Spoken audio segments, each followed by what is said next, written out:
Assalamualaikum warahmatullahi wabarakatuh. Kami dari kelompok 4. Kali ini kami akan menjelaskan materi tentang perhitungan biaya standar atau suatu alat pengendalian manajerial. Subbab pertama adalah mengenai standar unit. Anggaran menetapkan standar-standar yang digunakan untuk mengendalikan dan mengevaluasi kinerja manajerial. Tetapi anggaran adalah ukuran kinerja secara agregat. Mereka mengidentifikasi pendapatan dan biaya dalam total yang seharusnya dialami oleh suatu organisasi jika rencana-rencana berjalan sesuai harapan. Guna menentukan biaya standar unit untuk suatu input tertentu, dua keputusan harus dibuat. Yang pertama, jumlah input yang seharusnya digunakan per unit output atau biasa disebut dengan keputusan kuantitas. Yang kedua, jumlah yang seharusnya dibayar untuk kuantitas input yang digunakan atau biasa disebut dengan keputusan harga. Keputusan kuantitas menghasilkan standar kuantitas dan keputusan harga menghasilkan standar harga. Biaya standar unit dapat dihitung dengan mengalihkan kedua standar ini, yaitu standar kuantitas dikalikan dengan standar harga. Sebab yang kedua adalah bagaimana standar dibuat. Untuk standar kuantitatif, pengalaman historis, studi teknis, dan output dari personil operasional adalah 3 sumber potensial. Sementara untuk standar harga dengan memperhatikan tanggung jawab gabungan dari operasional, pembelian, personalia, dan akuntansi. Baik, untuk materi selanjutnya akan dijelaskan oleh teman kami.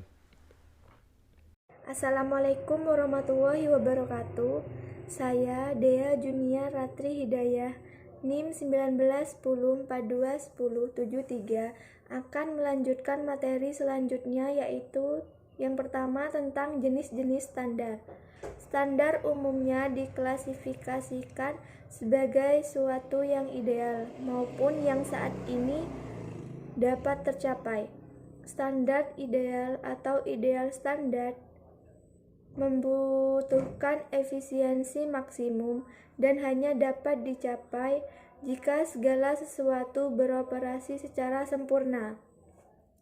Tidak ada kekurangan yang dapat ditoleransi. Standar yang saat ini dapat dicapai bisa dicapai dengan beroperasi secara efisien. Yang kedua adalah mengapa sistem biaya standar diterapkan.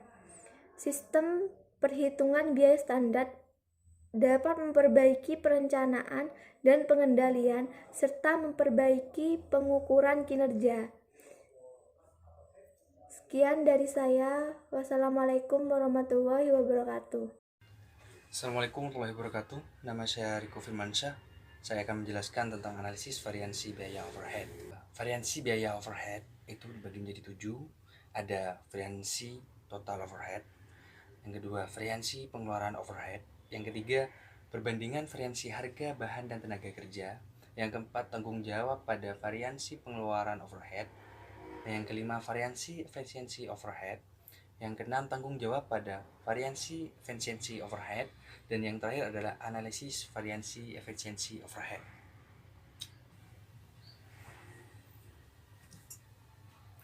Nah, yang kedua, variansi overhead tetap. Variansi overhead tetap itu dibagi menjadi 6. Variansi total overhead tetap, variansi pengeluaran overhead tetap, tanggung jawab pada variansi pengeluaran overhead tetap, analisis variansi pengeluaran overhead tetap, variansi volume overhead tetap, dan yang terakhir tanggung jawab pada variansi volume overhead tetap. Baik, selanjutnya akan dilanjutkan oleh teman saya. Assalamualaikum warahmatullahi wabarakatuh. Nama saya Yulia Dublistari, NIM 1910421070. Di sini saya akan menjelaskan tentang analisis variansi bahan baku dan tenaga kerja. Variansi total mengukur perbedaan antara biaya aktual bahan baku dan tenaga kerja serta biaya yang dianggarkan untuk tingkat aktivitas aktual. Variansi bahan baku langsung. Pendekatan kolom dapat digunakan untuk menghitung harga bahan baku dan variansi penggunaan. Banyak yang berpendapat bahwa pendekatan grafis ini lebih mudah daripada menggunakan rumus variansi. Variansi harga bahan baku pendekatan rumus. Variansi harga bahan baku dapat dihitung secara terpisah. variansi harga bahan baku atau MPV mengukur perbedaan antara berapa yang harus dibayar untuk bahan baku dan berapa yang secara aktual dibayar. Rumusnya yaitu MPV sama dengan buka kurung AP dikali AKI tutup kurung dikurangi buka kurung AP dikali AKI tutup kurung. Atau secara faktor, MPV sama dengan buka kurung AP dikurangi SP tutup kurung dikali AG. AP yaitu harga aktual per unit, SP yaitu harga standar per unit, dan AG kuantitas aktual bahan baku yang digunakan. Tanggung jawab terhadap variansi harga bahan baku, analisis variansi harga bahan baku, waktu penghitungan variansi harga. Variansi harga bahan baku dapat dihitung pada 1 atau 2 poin. Yang pertama yaitu ketika bahan baku dikeluarkan untuk digunakan dalam produksi, atau poin yang kedua ketika mereka dibeli. Penghitungan variansi harga pada titik pembelian lebih disukai. Variansi penggunaan bahan baku langsung, pendekatan rumus.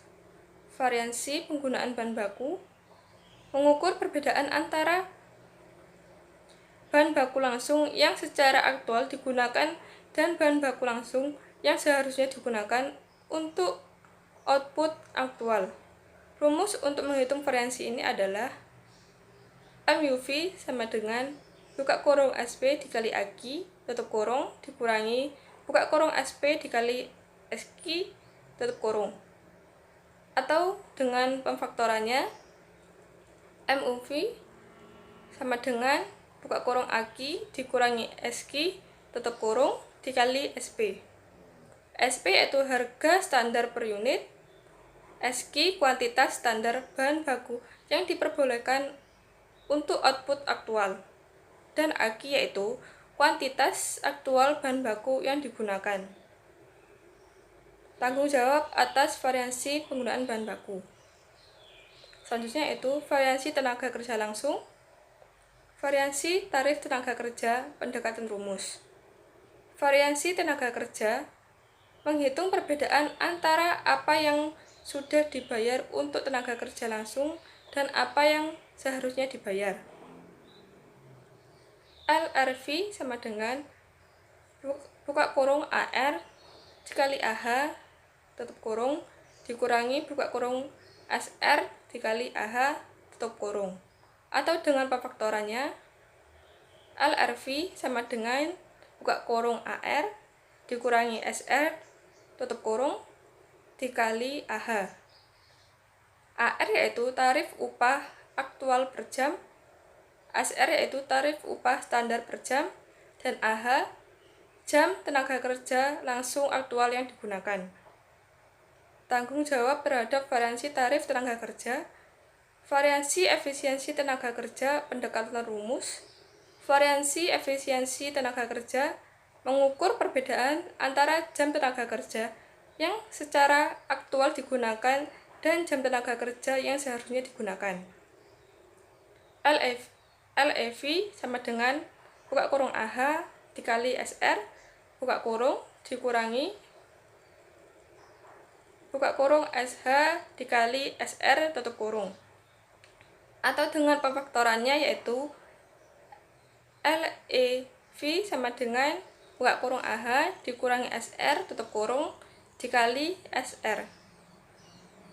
AH yaitu jam aktual tenaga kerja langsung yang digunakan. SH jam standar tenaga kerja langsung yang seharusnya digunakan. Dan SR tarif upah standar per jam. Tanggung jawab terhadap variansi efisiensi tenaga kerja. Terima kasih. Wassalamualaikum warahmatullahi wabarakatuh.